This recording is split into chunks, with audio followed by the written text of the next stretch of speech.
दिल्ली हो, मुंबई हो या कोई महानगर, आज के होम मेकर्स के लिए सबसे बड़ा चैलेंज यही है कि स्मॉल किचन को किस तरीके से ऑर्गेनाइज किया जाए, उसे कैसे फंक्शनल बनाया जाए। मेरी भी रसोई ज़्यादा बड़ी नहीं है, फिर भी मैंने उसमें बहुत सारी चीज़ों को ऑर्गेनाइज करके रखा हुआ है। तो आइए देखते हैं आज की वीडियो में स्मॉल किचन से related tips, tricks and hacks. मेरे पास किचन में एक ये सिंगल प्लेटफॉर्म है। इसकी चौड़ाई 26 इंच और लंबाई 93 इंचेस है। इसी प्लेटफॉर्म पर मैं खाना भी बनाती हूँ, बर्तन भी यहीं पर मैं वॉश करती हूँ और डेली काम आने वाले कुछ ज़रूरी सामान भी मैंने यहीं पर अरेंज करके रखे हुए हैं। तो मैंने किस तरीके से अपने किचन को ऑर्गेनाइज करके रखा हुआ है, इसके लिए मैं अपनी किचन का एक क्विक सा स्मॉल टूर आपके साथ शेयर कर रही हूँ। और साथ ही आपको मैं बताती भी जाऊँगी कि किस तरीके से आप अपने किचन को, इस छोटी किचन को और स्पेशियस और फंक्शनल बना सकते हैं। तो आइए देखते हैं। रसोई में बैठने के लिए और ऊपर के कैबिनेट से सामान उतारने के लिए मैंने एक ये स्टोरेज स्टूल अपनी किचन में रखा हुआ है। इसी स्टूल के अंदर मैं किचन से रिलेटेड जितने भी नैपकिन, क्लॉथ या बैग वगैरह हैं, सभी इसी के अंदर स्टोर करके मैं रखती हूँ। तो आइए सबसे ऊपर वाले कैबिनेट से हम शुरुआत करते हैं।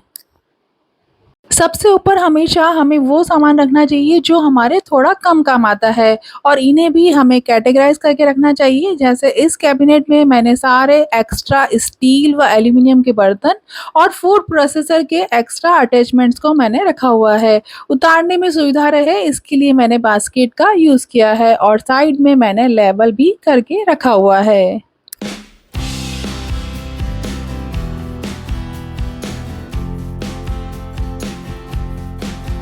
बीच का मेरा ये जो शेल्फ है, ये फ़ैन के कारण पूरा नहीं खुल पाता था, इस कारण मैं इसमें बड़े सामान नहीं रख पाती थी। तो छोटे सामान ही मैं ज़्यादा से ज़्यादा रख सकूँ, इसके लिए मैंने बीच में ये एक एक्स्ट्रा शेल्फ ऐड करवा दिया है। इसके अंदर मैं बास्केट, गिफ्ट आइटम और कुछ ऑर्गेनाइज़र्स मैंने रखे हुए हैं, जो मेरे फ़िलहाल कुछ काम नहीं आ रहे हैं और इसे भी मैंने लेबल करके रखा हुआ है।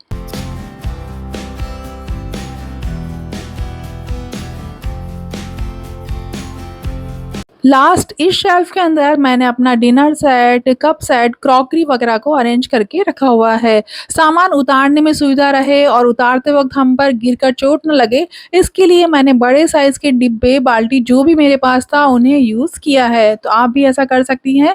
और दूसरा सामान को ऑर्गनाइज़ करने का सबसे अच्छा रूल तो यही है कि सभी सामानों को आप कैटेगराइज़ करके रखिए, जिससे आपको बार-बार ढूँढना नहीं पड़ेगा और सभी शेल्फ खोल के देखने नहीं पड़ेंगे। और लेवल ज़रूर से कर दीजिए, जिससे आपकी एब्सेंट में भी किचन स्मूथली रन हो सके।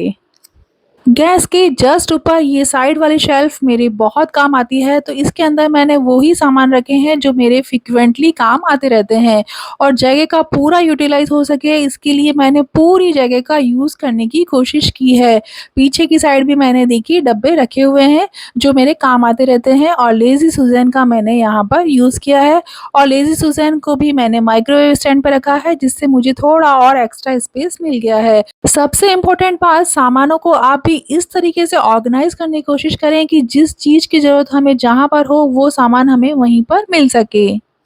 किचन के इस शेल्फ की हाइट थोड़ी छोटी है, तो यहाँ पर मैंने उन डब्बों को रखा है जो मेरे पास सबसे लंबी हाइट के थे। यहाँ पर भी मैं जगह का पूरा यूज़ कर सकूँ, इसके लिए देखिए मैंने पीछे थोड़ी जगह बची हुई थी, तो पीछे की साइड भी डब्बे रखे हुए हैं। तो आप भी हमेशा किचन कैबिनेट की साइज़ और हाइट को देखते हुए सामान रखिए और नए सामान अगर आप खरीदना चाहती हैं, तो उस जगह का मेज़रमेंट लेकर ही नए सामानों में इन्वेस्ट कीजिए। रसोई में अगर जगह कम हो और सामान, जैसे कई बार ऐसा होता है ना कि एक शेप और साइज़ का नहीं होता है, तो उन्हें रखने के लिए हमेशा बास्केट का यूज़ कीजिए। जैसे यहाँ पर मेरा ये जो चॉपर है, इसी के साथ जैसे और अटैचमेंट आते हैं, हैंड ब्लेंडर, जार, व्हिस्कर, सभी को मैंने इसी के अंदर अरेंज करके रखा हुआ है। ऊपर भी कुछ और काम आने वाले सामान मैंने रखे हैं और इस बास्केट के अंदर जितनी भी छोटी-छोटी सी बॉटलें, शीशियाँ मेरे पास थी, सभी को एक साथ ही मैंने अरेंज करके रखा हुआ है, तो आप भी ऐसा कर सकती हैं। इस शेल्फ में मेरा एक्वागार्ड रहता है और पास ही मैंने पानी भरने की जो नली है, वो भी यहीं पर स्टोर करके रखी हुई है। तो कहने का तात्पर्य ये है कि चीज़ों को हमें इस तरीके से ऑर्गेनाइज़ करना है कि हमारी किचन फंक्शनल रहे और जो चीज़ें हमें जहाँ चाहिए वो हमें वहाँ पर मिल सके। सबसे ज़्यादा highly traffic area kitchen platform को किस तरीके से मैंने अरेंज करके रखा हुआ है, आइए देखते हैं। इलेक्ट्रिक केटल के जस्ट ऊपर ही कॉफ़ी सेशे मैंने रखे हुए हैं क्योंकि हमारे घर में कॉफ़ी ज़्यादा बनती है और पास ही मैंने कॉफ़ी बीटर को हैंग करके रखा हुआ है। प्लेटफ़ॉर्म का एरिया मुझे पूरा खाली मिल सके इसके लिए मैंने इस मेटल शेल्फ़ का यूज़ किया है। इसके कारण मुझे ऊपर जो भी मेरे ज़रूरी सामान होते हैं वो मैं इस पर रख देती हूँ और नीचे का पूरा एरिया मुझे खाली मिल पाता है। गैस पर ही मैं हमेशा स्पून रेस्ट रखती हूँ और गैस बर्नर और ये जो बटन वगैरह हैं इनको क्लीन करने के लिए ब्रश भी मैं हमेशा यहीं पीछे की साइड रख देती हूँ, जिससे ये मुझे हैंडी रहती है। गैस के पीछे एक ये खाली स्पेस मुझे मिला था तो इसके अंदर मैंने इस ऑर्गेनाइज़र की मदद से अपने चाय चीनी की डब्बे और ज़रूरी सामानों को मैंने यहाँ पर अरेंज करके रखा हुआ है। पानी की टंकी रखने के लिए मेरे पास कोई स्पेस नहीं था इसलिए मैंने एक ये एक्स्ट्रा शेल्फ यहाँ पर दीवार में ऐड करवाया है। तो अगर आपकी भी छोटी किचन है तो आप भी वर्टिकल स्पेस का ज़्यादा से ज़्यादा यूज़ कीजिए। जैसे मैंने ग्लास रखने के लिए यहाँ पर ग्लास होल्डर लगवा दिया है, कप को होल्ड करने के लिए कप होल्डर भी मैंने यहीं पर हैंग कर दिया है और नीचे की साइड स्पॉन्ज और स्क्रब होल्डर मैंने लगवा दिया है। पास ही मैंने साबुन रखने के लिए सोप होल्डर को मैंने लगाकर दीवारों का पूरा यूज़ करने की कोशिश की है। मेरी किचन में एक ये न्यू एडिशन है, इसके कारण बर्तन साफ़ करते समय अब मेरे कपड़े गीले नहीं होते हैं। इसे हम चारों तरफ रोटेट भी कर सकते हैं और इसकी साइज़ को भी आप एडजस्ट कर सकती हैं। मात्र 50 से 60 रुपए में ये आपको मिल जाएगा। इसमें आप ज़रूर से इन्वेस्ट कीजिए, मुझे ये प्रोडक्ट वाक़ई में बहुत वर्थी लगा है। बहुत ही काम का ये प्रोडक्ट है, तो आप इसमें इन्वेस्ट कर सकती हैं। रसोई में हमारे पास हमेशा सामान ज़्यादा होता है और स्पेस कम, इसलिए टाइम टाइम पर आप अपनी रसोई की डीक्लटरिंग ज़रूर से करते रहिए, चीज़ों को इधर-उधर मैनेज करते रहिए, जगह खुद ब खुद निकल आएगी। और दरवाज़ों का भी आप पूरा यूज़ कीजिए, यहाँ पर देखिए मैंने सभी किचन रोज़ दरवाजे में लगा कर रखे हुए हैं। एक ये ड्रॉवर भी मैंने यहाँ पर रखा हुआ है जिसके अंदर मैं सभी एक्स्ट्रा जो कटलरी होती है वो इसके अंदर रख देती हूँ। इसके ऊपर मैंने जार रखे हुए हैं और पास में मेरा फूड प्रोसेसर रखा हुआ है और पीछे की साइड भी थोड़ी जगह थी तो वहाँ पर मैंने बड़े साइज़ के जार रखे हुए हैं। नीचे आटे का डिब्बा और ऑयल का कंटेनर रखा हुआ है और इसके पीछे बाटी कुकर मैंने रखा हुआ है।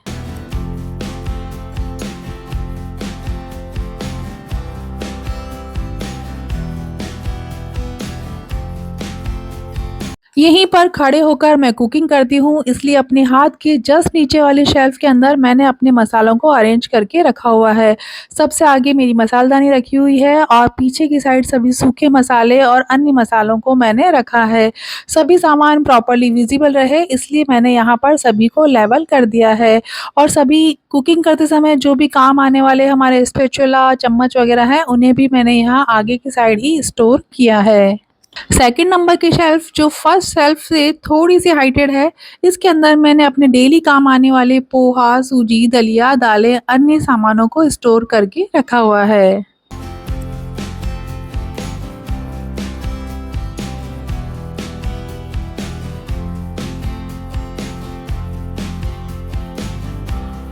सबसे नीचे सबसे बड़ी शेल्फ में मैंने सबसे बड़े डिब्बों को रखा है। इसके अंदर चावल, चीनी और गेहूँ वग़ैरह मैंने रखे हैं। इस ग्रीन कलर के बॉक्स के अंदर मैंने अपने सारे मसालों को एक साथ रखा हुआ है।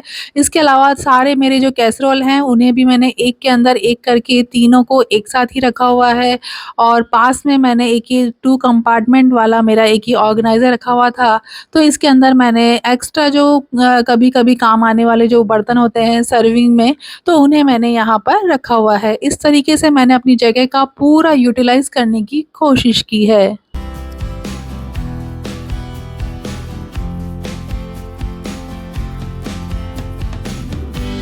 वैसे तो ये एक कटलरी ट्रे है बट मैंने कटलरी को अपनी सुविधा अनुसार कुछ बाहर और कुछ अन्य जगह पर स्टोर करके रखा हुआ है, जिस वजह से ये पूरी शेल्फ मुझे मिल गई है। यहाँ पर ध्यान दीजिएगा कि हमेशा अगर आपकी भी रसोई छोटी है तो ऐसे बर्तनों का चुनाव कीजिए जिन्हें आप एक के अंदर एक इंसर्ट करके रख सकें। यहाँ पर मैंने अपनी सभी कटोरियाँ, बाउलों को ऐसे ही इंसर्ट करके रखा हुआ है, जिससे मुझे कम जगह में मैं ज़्यादा सामान रख पा रही हूँ। थोड़ी-सी बड़ी शेल्फ है तो इसके अंदर मैंने बड़े साइज़ के बर्तन स्टोर करके रखे हैं। यहाँ पर भी मैंने सेम नियम लगाया है कि यहाँ पर भी मैंने ऐसे ही बर्तन का चुनाव किया है जिन्हें मैं एक के अंदर एक इंसर्ट करके रख सकूँ।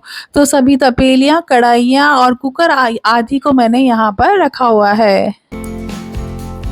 सबसे नीचे वाली शेल्फ में भी देखिए मैंने कितना सारा सामान स्टोर करके रखा हुआ है। पीछे की साइड मेरे पास जो 2 बड़े ऑयल के कंटेनर थे उन्हें कट करके मैंने यूज़ किया है। इसके अंदर मैं जो एक्स्ट्रा ढक्कन वग़ैरह होते हैं, ट्रे होती है, ये रखा हुआ है और आगे की साइड जो सामान है उन्हें भी मैंने बास्केट में स्टोर करके रखा हुआ है ताकि सामान अपनी जगह बना रहे, निकालते और रखते वक़्त मुझे कोई दिक्कत ना हो और सभी एक-दूसरे में मिक्स ना हो। इसलिए मैंने यहाँ पर बास्केट का यूज़ करके पूरी जगह को यूटिलाइज़ करने का पूरा कोशिश किया है। बास्केट की वजह से मुझे ये फ़ायदा हुआ है कि जो भी मेरी थालियाँ, प्लेटें और जो बेलन, चकली, तवा सबको मैं ऐसे स्टैंडिंग वे में रख पाई हूँ, जिससे कम जगह में ज़्यादा सामान मैं अरेंज कर पाई हूँ।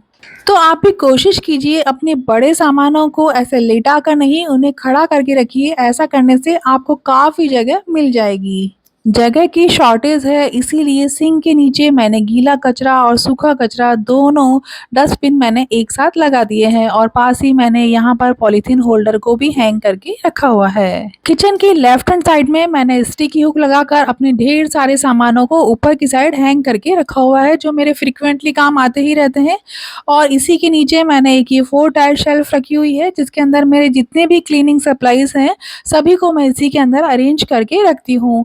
इसी के पास ये मेरा माइक्रोवेव रखा हुआ है और माइक्रोवेव स्टैंड के ऊपर मैंने एक ये होल्डर रखा है जिसके अंदर मैं जितने भी अपने लीड वगैरह हैं उन्हें रखती हूँ और माइक्रोवेव मैंने एक ये 3 टायर शेल्फ मेरे पास था उसके ऊपर मैंने रखा है। एक्चुअली ये 3 टायर शेल्फ मेरे पास जगह की प्रॉब्लम थी इसलिए मैंने ये मार्केट से मात्र 2000 रुपए में परचेज़ किया था। तो इसके अंदर मैं अपनी जितनी भी ग्रोसरी के सामान है सभी को ऐसे वर्टिकल अरेंज करके रखती हूँ जिससे मुझे सभी आसानी से दिख जाते हैं। तो ये एक बहुत ही अच्छा इन्वेस्टमेंट मेरा रहा। इसके अंदर मेरी सारी ग्रोसरी के आइटम मुझे मिल जाते हैं। एक्स्ट्रा ग्रोसरी के सारे सामानों को मैं इसी के अंदर अरेंज करके रखती हूँ।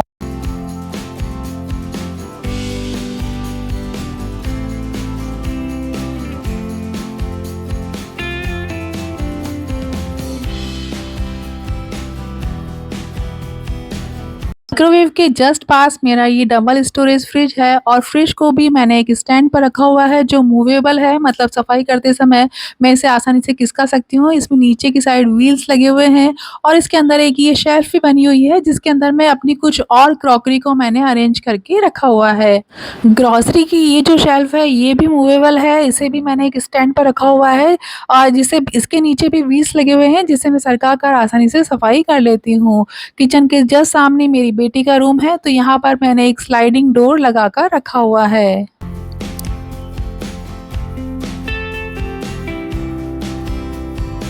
फ्रिज के जस्ट सामने एक ये ओपन शेल्फ है जिसे मैंने कस्टमाइज़ कराया था और यहाँ पर मैंने ये डोर का हैंडल लगवा दिया था जिसमें मैं अपना टॉवल होल्ड करके रखती हूँ। इस तरीके की ओपन शेल्फ बहुत काम आती है। इसके अंदर हम कितना सारा सामान स्टोर करके रख पाते हैं। फर्स्ट बास्केट के अंदर मैं जो भी एक्स्ट्रा प्लास्टिक के खाली बॉक्स और बॉटल होते हैं उन्हें रखती हूँ। इसके अंदर मैं आलू, प्याज और पीछे की साइड लहसुन को स्टोर करके रखती हूँ। थर्ड शेल्फ के अंदर जितने भी खाली टिफ़िन वगैरह हैं जो डेली काम आते ही रहते हैं उन्हें मैंने स्टोर करके रखा हुआ है और नीचे इन 2 बास्केट के अंदर सभी तरीके की सॉस, सिज़लिंग वगैरह को मैं स्टोर करके रखती हूँ और इसके नीचे जो बास्केट है इसके अंदर मेरी बेटी के खाने-पीने के चुटर-पुटर सामान जो भी होते हैं सभी को यहाँ पर मैं स्टोर करके रखती हूँ और इसके नीचे भी मैंने खाने-पीने के सामानों को ही स्टोर करके रखा हुआ है। तो इस तरीके की शेल्फ हमारे बहुत काम आती है। अगर आपकी भी रसोई में थोड़ी-सी जगह है तो इस तरीके की शेल्फ आप ज़रूर से बनाइए। तो इस तरीके से देखिए मेरी छोटी-सी रसोई है, सिंगल काउंटर टॉप है, पर फिर भी मैंने अपनी सभी चीज़ों को एक जगह देने की कोशिश की है, ताकि रसोई बिखरे नहीं। काउंटर टॉप को मैंने खाली रखा है ताकि वर्किंग स्पेस मुझे ज़्यादा से ज़्यादा मिल सके। किचन कैबिनेट और ट्रॉलीज़ को भी मैंने पूरा यूटिलाइज़ करने की कोशिश की है। उनकी लेंथ और विड्थ को ध्यान में रखते हुए ही सामानों को मैंने उनमें अरेंज किया है। दीवारों और दरवाज़ों का भी मैंने भरपूर उपयोग किया है। तो इस तरह आप भी अपनी किचन को नीट, क्लीन और ऑर्गेनाइज़ और फंक्शनल रख सकती हैं। पर सबसे ज़्यादा इम्पोर्टेंट बात ये है कि आप इम्पल्सिव शॉपिंग से बचिए। ज़रूरत की चीज़ों में ही इन्वेस्ट कीजिए और टाइम पर डीक्लटरिंग ज़रूर से करते रहिए। आई होप आज का वीडियो आपके लिए हेल्पफुल रहा होगा। तो मिलते हैं अगले मंगलवार कुछ नए और इंटरेस्टिंग आइडियाज़ के साथ। तब तक देखते रहिए हर मुश्किल का हल सुन रही सकी का चैनल। Thank you.